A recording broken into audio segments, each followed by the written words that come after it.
Arnaud. Bonjour Vincent, ravi. Arnaud, en 2005, tu crées une ESN qui s'appelle Novensia, qui va croître, qui va compter jusqu'à 350 collaborateurs. Et puis en 2023, quasiment 20 ans plus tard, tu fais le choix de céder Novensia au groupe TNS, un industriel. Est-ce que tu peux nous raconter cette étape ? Ben oui, 20 ans d'entrepreneuriat dans le monde de l'ESN et du conseil, en mode bootstrap, totalement, et une belle aventure qui nous amène en tant qu'entrepreneur à un moment de décision qui est de céder ou pas. Voilà, c'est une question de timing me concernant, et puis également de rencontres avec des conseils, banques d'affaires, qui m'ont mis dans une position de décision de céder. C'était le bon moment. 3 cycles d'investissement qui me restent à l'approche de mes 50 ans font que voilà, c'était le bon moment. Du coup, quand tu as fait ton choix, il y avait des fonds d'investissement, un industriel. Tu as choisi d'aller vers l'industriel. Pourquoi ? Pareil, solution personnelle, décision personnelle. Quand on va vers un fonds d'investissement, il faut se réengager 5 ans. C'est une démarche particulière et je ne me voyais pas rester à moitié dans une opération. Donc pour moi, il était logique de céder 100% de l'entreprise. Alors pour autant, tu as recréé une nouvelle entreprise qui s'appelle Wittic, qui est un produit SaaS qui adresse les sujets RGPD. Est-ce que tu as l'intention de faire des choses différemment ? Alors oui, on va faire plus vite, plus fort, plus loin. C'est une merveilleuse aventure que Wittic en ce moment.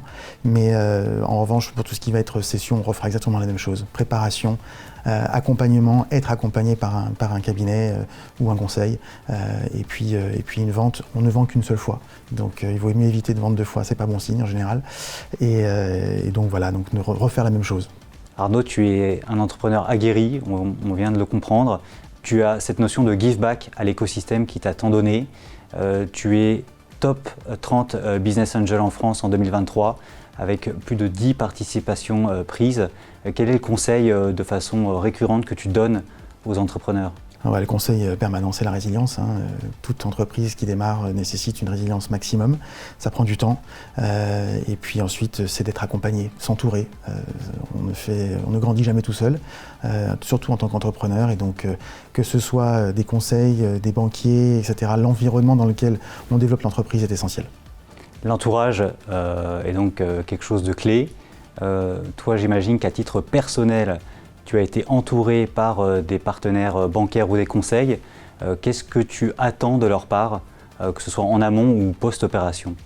Clairement, flexibilité et rapidité, puisque quand on est business angel ou family office, ce qui nous différencie, on va dire, des institutionnels, c'est la capacité à aller closer des deals rapidement et à proposer des solutions rapides. Et donc, c'est ce que j'ai rencontré justement dans notre relation avec Natixis Wealth Management, c'est que justement, vous avez des produits qui correspondent tout à fait à notre catégorie d'entrepreneurs et d'investisseurs, des produits court terme, moyen terme, des financements même qui viennent s'adosser sur des parts de holding pour aller acquérir plus de fonds et investir un peu plus. Donc vraiment, non, ce que l'on recherche, c'est véritablement la diversité des produits et la rapidité. Tu sembles toujours en mouvement, Arnaud. Quel serait ton next move s'il y en a un ?